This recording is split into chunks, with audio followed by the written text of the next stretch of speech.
Hello, hello, hello. Good morning. It's Wednesday, and we are live from the Rehabilitation Hospital of Indiana. Thank you for watching this week's edition of RHI Stories of Courage, Hope, Attitude, and Inspiration. Brought to you by our awesome sponsors, Wilson Kehoe Winningham. Thank you so much for your many years of support and bringing this series to everybody watching.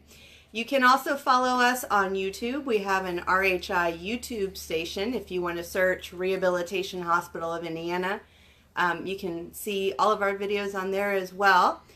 So this morning, as every Wednesday morning for RHI, we have special guests coming to you. So this week we have past patient Tanner Freeman and his awesome mother, Rhonda Freeman. We're so excited to have you joining us. Thank you so much. As you watch this episode, if you would like to make a gift in honor of the Freemans, Tanner and Rhonda, feel free to click on the link and you can make a gift. Every dollar donated goes to help us further our mission. And our mission is to provide hope, healing, inspiration, and the best rehabilitation care for our patients and their families in the whole state of Indiana. So thank you for all your support. And our host today is Uriah Steffen, our Donor Services Officer, also past patient. Thank you, Uriah. Good morning. Take it away. Good morning, Rhonda and Tanner. Thank you guys for joining us this morning. If you would, please tell us a little bit about your history here with RHI, but then also the special touch you guys have with the sports program. I stayed inpatient here I came in 2014, and I was discharged in October of 2014, and then a couple years after being released, I joined in the RHI sports program, which has been really a blessing to get me active again. I think it's been great. Tanner came here after being in a coma after a traumatic brain injury, and I just can't say enough about the therapist, and I mean respiratory therapy, nurses, everybody. And it was actually just a couple of months after you got home that you started in the sports program. And I kept being told about the sports program, and I thought, no, there's no way. And he did it, and I couldn't believe it. So yeah, I tried to start spreading the word, and I actually saw a smile on Tanner's face. He was just, you climbed a wall, and you went ziplining, and you went water skiing, and you did all kinds of snow skiing, and I never thought that was going to be possible. And it's really built confidence, given hope. So that was all done through the sports program? Yes. Yeah, correct. Okay. And that would have been around 2015? 2014, 2015? Yeah, he was here in 14, so we probably started the sports program in 15. Okay. Yeah, and done it ever since. Yeah. Wonderful. Even dancing, and we're getting ready to do the table tennis. And gosh, there's been all kinds of different things. Do you remember who got you involved with the sports program? I don't. It probably was Sarah or Julie that told us about it. Because I know Julie, I had said, Julie, we got something in the mail for the wall climbing and the zip lining. And I said, Tanner wouldn't be able to do that. She goes, well, why wouldn't he be? And I said, well, if you think he can do it, we'll try it. And she was there that day, which I trust Julie, I think, more than anybody in the world, Julie and Sarah. And he did it, and I couldn't believe it. And you probably couldn't believe it, could you? Do you remember what that was like? Surprised me, yeah. Remember what that was like going down, ziplining? Yeah. Tell me about that. Share your experience with it. We had to go up this, they, pulled me up in a, basket type thing that I went down in the zip lining. Or went down on the zip line. They pulled me up to a, tower where it was the start of the zip line. It was a vertical pull-ups to get me there. and then they switched all the hooks and pulleys and stuff, put me on the actual zip line, and there was some commands, and then they let me go, and it was quite a ride. A lot of emotions at that time, huh? Just flying through the air like that. That's definitely freeing, that's for sure. What I thought was so cool about it, though, is of course your neurologist says, no more roller coasters, no more this, no more that. And you think, well, my goodness, he still has to live. So this really gives him a chance to see and do really exciting adrenaline rush things. Do you remember the walk line? Yeah. That was pretty rough, wasn't it? Yeah, it was a lot more challenging, for sure. Rock climbing and wall climbing takes a lot of physical strength, a Oh, lot yeah. of planning too. That's impressive. That's awesome. And you can do it with only one side, which Tanner has. That's what, Believe it or not. yeah, it's amazing. Really surprised me I was actually able to get as far as I did. You have to have a lot of trust in the individual below holding you, supporting you, but also giving you the guidance and the cues on where to lead and where to go next. It's really impressive. Tell me a little bit, here for the sports program, we have a big push with the water ski clinics that we do. We do those twice a year. Tell me about your experience with the water ski clinics and how much fun and how much exhilarating that was to you.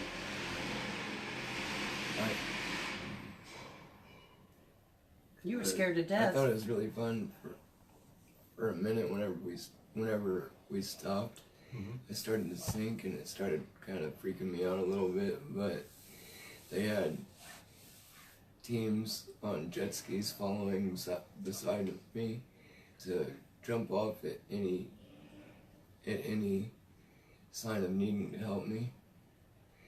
That was nice. But it was just really pretty fun in general. Like I didn't really expect to be in the mono ski that they had. Whenever I heard water skiing, what? I don't see myself standing up to water ski. But having the equipment they had, it helped a lot, and it was still pretty fun. Plus everybody they have cheering you on. It's just so organized, from when you're on the land to getting you into the water to them sitting right by you until you get moving. And like you said, the jet skis, just in case you happen to fall over. Man, they had it all under control. It was pretty amazing. And everybody's just cheering on the banks, and it's just so much fun. It is very well organized. Very well. Yep. Yeah. And the snow skiing, I gotta say for me, the snow skiing, even though I'm not a skier, I think that was the most fun. Because it's just amazing to see you guys going by and just whipping by so fast, and you see the smiles on your face or the look of terror on your face, like what's gonna happen next. But man, just perfect. Can't say enough about it. Wonderful. I'm excited to see some more stuff, and I know that you guys will probably come up with different things to do. We've got about 18 different clinics that we do throughout the year, once, twice a month. Several different things from table tennis to water ski to downhill skiing, rock climbing, like you've all mentioned. We also do hand cycling, and we're getting involved with a few other things. Like this year, we're starting a track and field kind of day too. So we're getting a lot of different things out there as well. I want to talk a little bit. I've heard that you guys are starting or have started a support group, and I'd like to hear a little bit about that. Well, they call them survivors. Okay, one of the survivors came up with the name Heads or Tails. We usually use professionally brain injury survivors of Indiana when we're trying to raise money, but it's for young survivors, 20, it's not strictly, but 18 to 20 to 50 that are pretty high functioning that we can take out to do some cool stuff. And we're getting ready to take them axe throwing in June, I think. I don't remember the date. But then the Pacers have generously donated tickets to us. What else have we done that's been pretty fun? We did some, at Pottery by You, they have wood signs you can do, pottery, we're going to do glass this year, and we're going to wash the elephants. So we just try to get everybody out doing something that's not usual, that everybody wants to wash an elephant. I don't know anybody who wouldn't. I think it's going to be pretty cool. But yeah, so we also are involved with the bake sale here, which happens in March, Brain Injury Awareness Month. We did a motorcycle ride last year. The Plainfield Eagles put on a motorcycle ride for us, raised $8,000, and we're going to try to go to a brain injury specific camp in Colorado, Breckenridge, this year. Very nice. Yeah, and Dr. Deanne has been wonderful to our group. Everybody, if there's somebody here that they think might need support when they leave the hospital, that's what we're there to help for. Even as if there's someone in here that is like a deer in headlights that needs support, if there's somebody that knows and they ask them, and then they'll give us a call and we can bring them in a basket of goodies, something healthy, some literature on, give us a holler when you get out. We're here for you. Because Tanner, your accident was in 2014, and I still have so many questions come up every day. But the founder of the group, her son is 15 years out, so she has a lot of knowledge, and plus we have a good relationship with RHI, so it's really good to work with so many people that can find the answer if they don't know it, and can send people our way, and we can come here to our second family, which I know some of the therapists here are probably just like, oh no, here come the Freemans, because I just want to hug them all the time. I got to give a special shout out though to Julie and Sarah and Susan, of course, which we've lost, but Sarah, I'll never forget, and she'll probably see this video and say, I know you tell this story, but Sarah was Tanner's OT, and when he was here, of course, his head was hanging, he had a broken neck, he wasn't responding, and every day at therapy, Sarah would say, Tanner, can you raise your head and look at me? Look me in the eyes. And if you know anything about brain injury, you're not really, at that time, doing anything. And then one day, all of a sudden, he looked up and met eyes with her. And Sarah got the most beautiful smile in her eyes and tears in her eyes. And she said, hi, I knew you were in there. And I just started bawling and had to leave. And Tanner, I could see in his eyes, she cares. He knew she cared. And when he first got here, I think you thought you were in a nursing home, didn't you? I don't really remember. You told me then you thought you were in a nursing, well, when you were able to communicate. But that showed me how much they care. Because when I first got here, they said, it's time to get up and go to the bathroom. This was the first day. It's time to get up and brush your teeth. And I said, no, you don't understand. He can't do any of that. And they said, no, you don't understand. He's going to be doing that. And I was just in awe watching the therapist and everything, getting him in there, making him put, holding the toothbrush in his hand, making him brush his teeth. And I was just scared to death. But I stayed out of their way, and I watched, and I learned. And one day Tanner just started communicating. And it's just thanks to, you're going to make me cry just looking at you right now. It's amazing there's people that do the work they do, because I think I would leave here every day bawling my eyes out thinking, what are we going to do? But man, Julie has it together. She knows what's up, and she's strong. And we also started making these positive rocks, and we leave these everywhere. And it's just a positive message, like kindness rocks. And we leave them everywhere we can. But every time we come here, everybody's like, where are these rocks coming from? I'm sure. Because Rhonda, have you left those at the employee entrance? Yes. I've seen them. Yeah. I thought it was Janine. No, you thought it? Yes, and we leave them for, I thought we need to start leaving some for the therapists and the nurses and the people that work here too, because you guys must have a pretty stressful job. You've got a lot you're taking in every day. even though you don't show it to everybody you're working with. But yeah, on the back of it, we have the information of our support group. So a couple of them have made them to California, Colorado, Missouri, Iowa.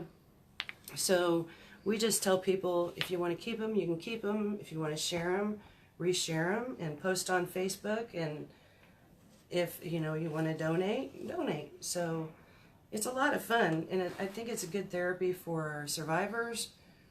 It's definitely good therapy for me, because I'm the one that started painting them, but now everybody's very interested in them, and they want to do them. So it's a good way of getting the word out. There's many times if you walk around during the summer or warmer months, you walk around outside, you'll see them just randomly placed throughout the facility and the grounds here, and a lot of times they move too. So you'll see them at one entrance, and then a week later they'll be at a different entrance. Oh, good. So you've seen them too. They're always moving around. Yeah, and I know some people have said when they've actually posted on Facebook, I found this exactly when I needed it.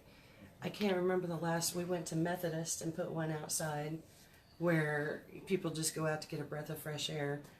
And I can't remember what it said, something like, don't give up, God's with you, something like that. And she posted it on Facebook and said, the way she posted it, you could see she was in a patient room, so she was there with her loved one, and she was just holding the rock and said, I needed this more than anything. You can't even imagine. And man, that's just exactly what it's intended for. Hopefully somebody gets a message they need for that day, and just getting the positive stuff out there. That's the big thing I remember about here at RHI. Positive. Don't let any negative come into your room. And if it does, tell them to hit the road, because it's not, that negativity is just to bring you right down.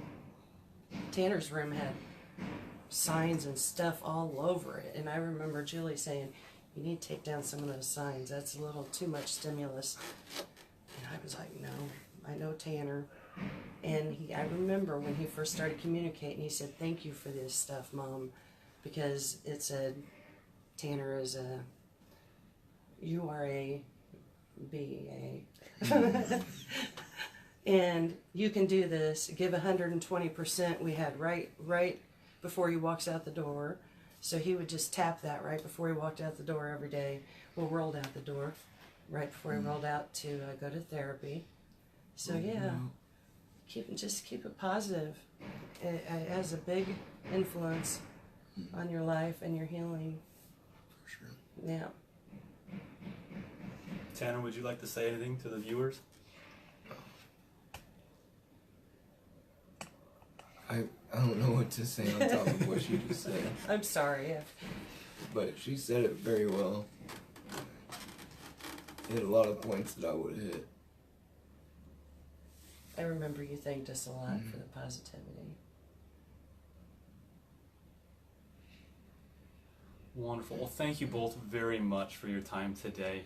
Once again, if you have felt moved or touched by their story, please click on the link below and make a donation in honor of them. If you'd like to make a donation in honor of our therapy and the meaningful impact that they've had to both Tanner and Rhonda, but also many of the other patients that have been here through RHI, please click on the link and make a donation. Once again, we'd like to thank Wilson, Kehoe, and Winningham for hosting, for sponsoring another episode of RHI, your weekly dose of courage, hope, attitude, and inspiration. Check back next week for another episode. Thank you. Thank you.